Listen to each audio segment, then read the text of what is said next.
How to fix no service SIM card problem on Android.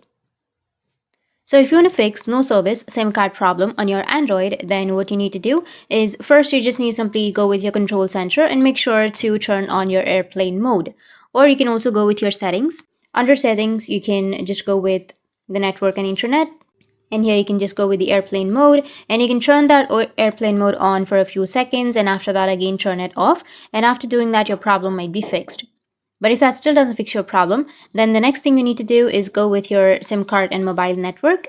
And under your SIM card and mobile network, tap on the SIM that you're using.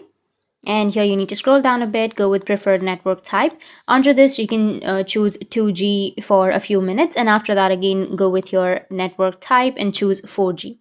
This might fix your problem.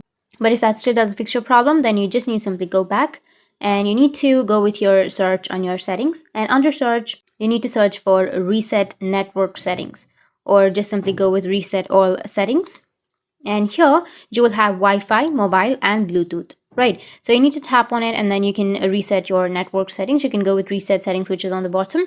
And after that, your problem might be fixed. You can just restart your device and that's it. That's how you can fix no service SIM card problem on your Android. And if you have any questions, feel free to comment below. Thanks for watching.